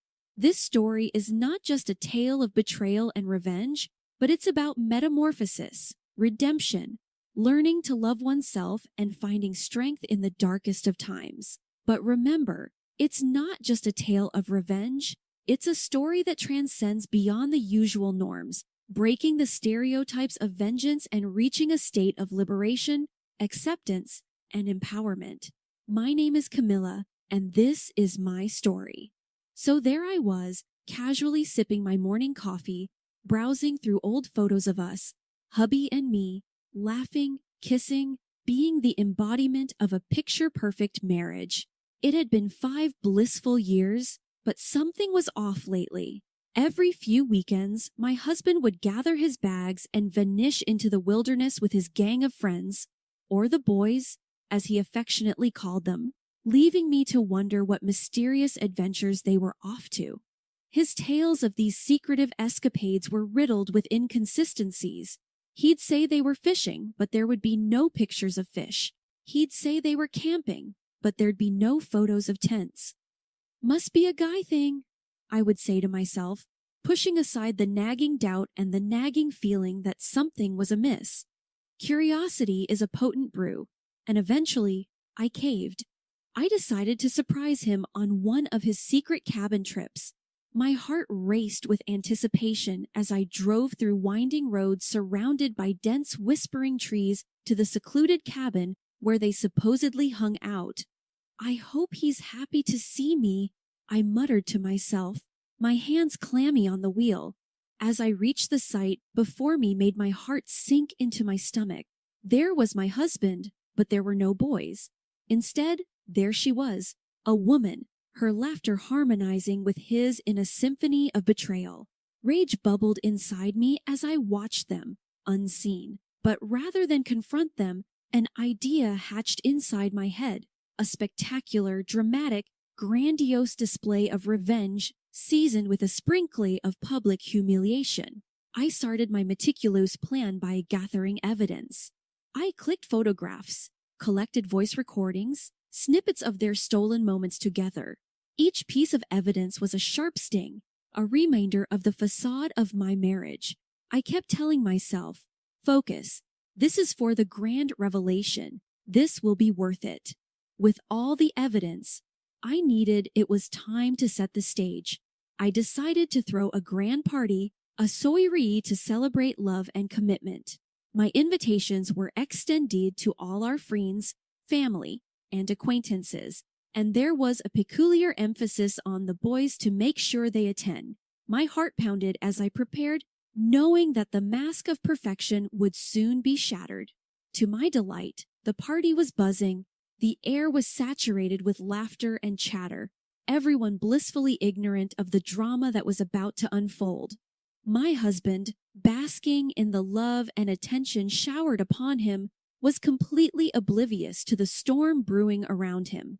With every passing second, my heart raced, but I kept my composure. I smiled, I laughed, I played the gracious host, waiting for the perfect moment to drop my bombshell. And then it arrived, the moment when everyone was gathered, their attention fixated on us as we were about to make a toast. I raised my glass high, my voice steady, to love and to the beautiful secrets it holds. With a smirk, I started the projection. The room fell into stunned silence as images flashed across the screen, the laughter and whispers of stolen moments echoing around the room.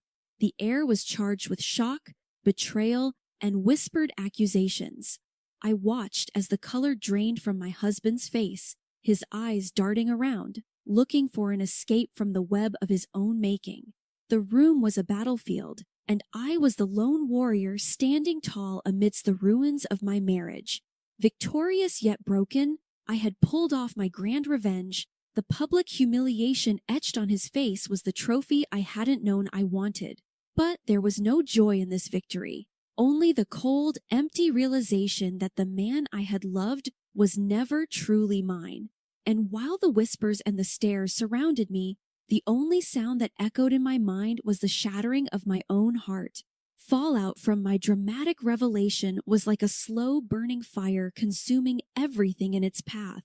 My husband, or should I say soon-to-be ex-husband, was now the subject of hushed whispers and furtive glances, his reputation in tatters. The next day, he tried to approach me, his eyes swollen, probably from remorse or perhaps just from being caught. "Please, can we talk about this?" he pleaded, his voice a fragile whisper. "I have nothing to say to you," I replied coldly, my heart stone against his pleas, but my mind was a whirlwind of emotions, torn between the remnants of love and the fresh wounds of betrayal. Every fiber of my being screamed to run away, to escape the ruins of my once happy life. But no, I wasn't done. The dramatic revelation was just the appetizer. The main course of revenge was still being served. In my pursuit of revenge, I found unlikely allies. Boys feeling betrayed themselves were more than willing to assist me in my mission. We colluded, planned, and executed meticulous schemes to expose his lies further, to tarnish his image and isolate him from everyone who once admired him. We worked in shadows, our moves calculated, our intentions clear. Our little revenge squad was a ticking time bomb, and it exploded, revealing more secrets, More betrayals. It seemed my husband had created a labyrinth of lies, a maze so complex that even he was lost in it. The more I discovered, the more my heart hardened. The slivers of love that remained were now turning into shards of hate. And then there was her, the other woman, the partner in his deceit. My anger towards her was a raging inferno, but I also saw her as a pawn in his twisted game, another victim of his lies. I approached her, my intentions unclear even to myself. Was it to confront her, to understand her, or to simply see the face of the woman who had stolen my husband's heart? Her eyes met mine, a flicker of guilt passing through them before being replaced by defiance. "What do you want?" she asked, her voice laced with a mixture of fear and defiance. "I want to know why," was all I could muster, my voice a mere whisper, the pain and anger battling within me. She too had been a puppet in his game, unaware of his marital status, fed lies coated in sweet words. It became clear that in his quest for thrill and adventure, he had played us both, leaving a trail of broken hearts in his wake. The revelation sparked a strange camaraderie between us, two broken souls united by betrayal. We exchanged stories, tears, and mutual regrets, the pain forging an unspoken bond between us. It was a connection neither of us had sought, but there we were, confiding, understanding, healing. As I listened to her, my rage simmered into a cold, calculated resolve. This was not just my battle anymore. It was our battle, a war against deceit and betrayal. We became partners in revenge, planning the final act of this drama, the grand finale where he would be stripped of his masks, his true face revealed to the world. As the day of reckoning approached, my newfound ally and I met in secret, refining our plan and sharing our vulnerabilities. Our bond was strange, but it was real, forged in the fires of betrayal. We were two wounded warriors fighting a common enemy, our pain our strongest weapon. Finally, the day arrived. The stage was set, and all the actors were in their places. The air was thick with tension, charged with anticipation. I felt a kaleidoscope of emotions as I prepared to face him, my stomach in knots, my heart racing. This is it, the moment of truth. I said to myself, steadying my breath, preparing for the storm ahead. We had planned a public confrontation, a spectacular showdown where all his lies would be laid bare, his charade exposed. We had invited friends, family, colleagues, anyone who had known him, respected him. It was to be a court of public opinion, a platform where his true self would be revealed. He walked in unsuspecting, his usual charm in place, his smile radiating confidence. He had no idea that his fortress of lies was about to crumble, his empire of deceit about to fall. My heart hammered in my chest as he approached, his eyes searching mine, a flicker of curiosity in them. "What is all this?" he asked, the innocence in his voice almost convincing. And then the storm broke, a torrent of accusations, revelations, and confessions pouring down on him. His face changed, the mask slipping, revealing the man behind it, the real him. The room was a battlefield, his defenders fighting a losing battle, the truth slicing through their defenses, exposing the rot within. His eyes darted around, looking for an escape, a way out of this nightmare, but there was none. The walls were closing in, his past catching up to him. The air was electric, the tension palpable, the silence broken only by the whispers of shock and disbelief. It was a spectacle, a display of his true self, each layer peeled back, revealing the man he really was, his charm, his charisma, all stripped away, leaving behind a broken, defeated man. The room was a sea of faces, each one a mirror reflecting his betrayal, his deceit. I watched him, my heart a mix of satisfaction and sorrow, the final act playing out before my eyes. I had dreamed of this moment, longed for it, the sweet taste of revenge on my lips. But as I saw him there, broken, lost. A part of me mourned the man I had loved, the man I had thought he was. He tried to speak, to defend himself, to explain, but his words were empty, his voice a hollow echo. The truth was out, the mask shattered, and all that remained was the man, the real man, exposed and vulnerable. His eyes met mine, a plea in them, a silent request for forgiveness, understanding, but it was too late. The damage was done, and all that remained was the ruins of a life, a love destroyed by his own hands. The confrontation was a catharsis, a release of all the pain, the anger, the betrayal. It was a cleansing, a purification, the truth washing away the stains of his lies. And as the dust settled, as the echoes of the confrontation faded, I felt a sense of peace, a calmness I hadn't felt in a long time. As I walked away from the ruins of my past, a sense of freedom enveloped me, a lightness in my step. I had fought the battle, won the war, and now the future was mine to shape, to mold. The pain was still there, the scars still fresh, but I was healing, growing, evolving. I looked back one last time at the man I had loved, the man I had lost. He was a shadow, a ghost of his former self. His world crumbled, his life in shambles. It was a painful sight, a reminder of what could have been, what should have been, but it was also a symbol of my strength, my resilience, my ability to rise from the ashes, to rebuild, to renew. And with a final glance, a final goodbye, I turned away, leaving the past behind, stepping into the future, a future of possibilities, of hope, of new beginnings. The aftermath of the confrontation was a maelstrom of emotions, a tempest of pain and relief, regret and vindication. It felt like a weight had been lifted off my shoulders, but the echo of betrayal still reverberated in the back of my mind. "You've done it. You've exposed him," I said to myself, trying to grasp the enormity of what had just transpired. He was now the talk of the town, whispers of his deceitful exploits permeating through every social circle. His name was synonymous with betrayal, his image tarnished beyond repair. It was the bitter fruit of his deception, a consequence of his actions, and it tasted oh so sweet to my revenge-fueled heart. Our shared acquaintances were divided, some siding with him, ensnared in his web of charming lies, while others extended their sympathy to me, their eyes newly opened to his true colors. He was a war of opinions, a battlefield of conflicting loyalties, and I was at its center, a symbol of his deceit and downfall. The other woman, once my opponent, now my ally, also began her journey of healing. Our bond, though born of pain and betrayal, had become a beacon of support and understanding, a shared experience that only we could truly comprehend.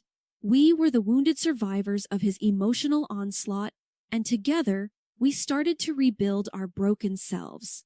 During this turbulent time, my newfound strength became my guiding light, my compass through the storm. I immersed myself in activities that brought me joy, surrounded myself with people who loved and supported me. This is your time, your moment to rediscover yourself. I constantly reminded myself. Every day was a battle, a struggle to move past the pain, to let go of the bitterness.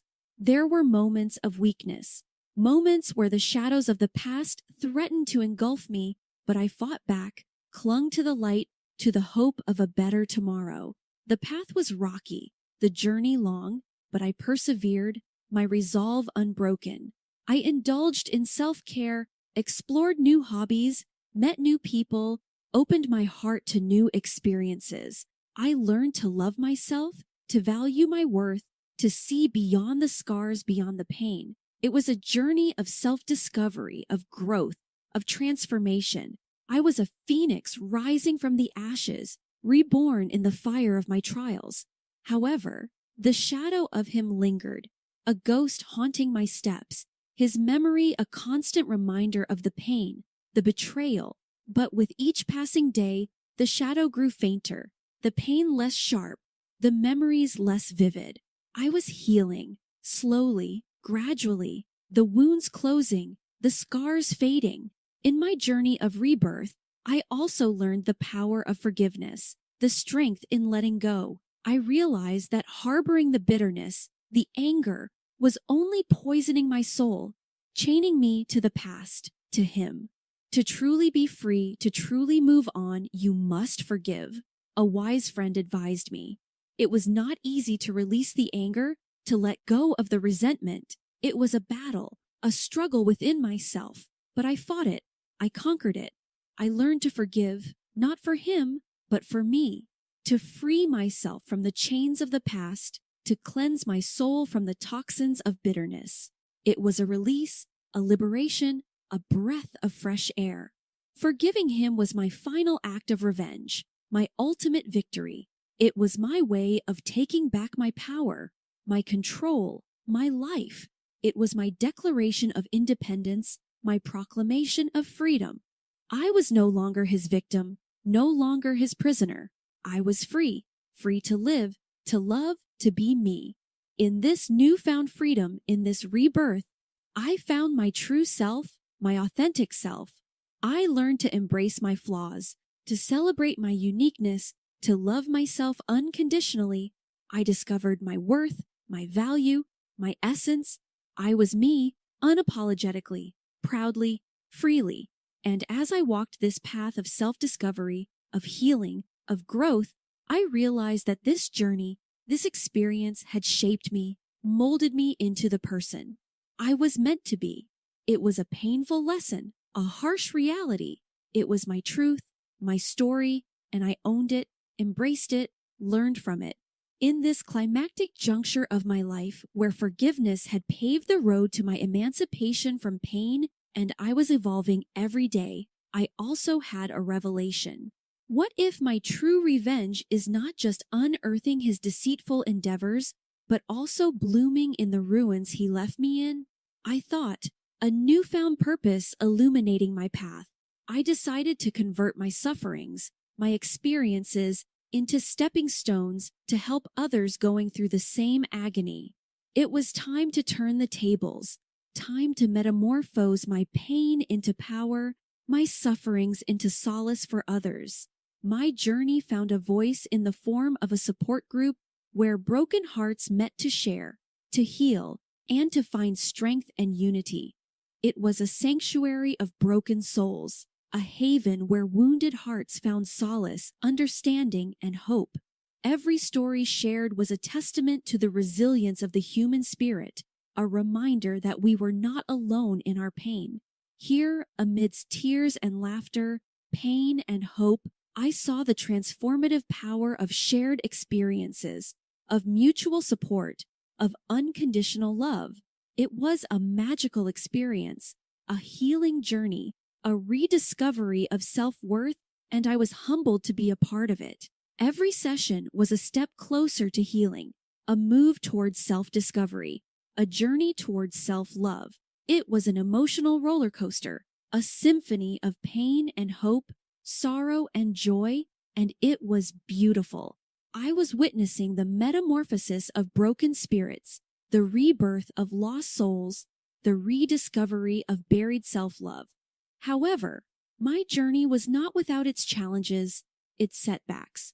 There were moments of weakness, of doubt, of despair. There were times when the shadows of the past threatened to engulf me, to pull me back into the abyss of pain. But I fought, I persevered, I overcame. Every challenge faced was a victory won, every setback overcome was a step forward. I am not defined by my past, by his betrayal. I am defined by my strength, by my resilience, by my ability to rise above the pain. I reminded myself during those trying times, it was my mantra, my shield against the shadows, my beacon in the darkness. In this journey of self-discovery, of healing, of transformation, I also found love, not in another, but in myself. I learned to appreciate my worth, to celebrate my uniqueness, to embrace my flaws. I discovered the beauty in self-love, the power in self-acceptance, the freedom in self-expression. I was not searching for someone to complete me, to fix me, to save me. I was complete, whole, beautiful in my imperfection. I was my savior, my hero, my love. I was enough. In the end, my revenge was not just exposing his deceit, not just surviving his betrayal, but thriving despite it. It was about transforming my pain into power, my suffering into strength, my tears into pearls of wisdom. It was about rising from the ashes, soaring above the pain, embracing my true self. And there he was, shackled by the chains of his deceit, imprisoned in the web of his lies, a prisoner of his own making. He had lost everything, his reputation, his friends, his love, while I had gained everything, my self-worth, my strength, my freedom. My true revenge was my transformation, my evolution, my liberation. It was the realization of my worth, the acceptance of my flaws, the celebration of my uniqueness. It was my journey from victim to survivor, from survivor to warrior, from warrior to victor. In conclusion, revenge is not about causing pain. It's about reclaiming your power. It's not about dwelling in the past. It's about building your future. It's not about him. It's about you.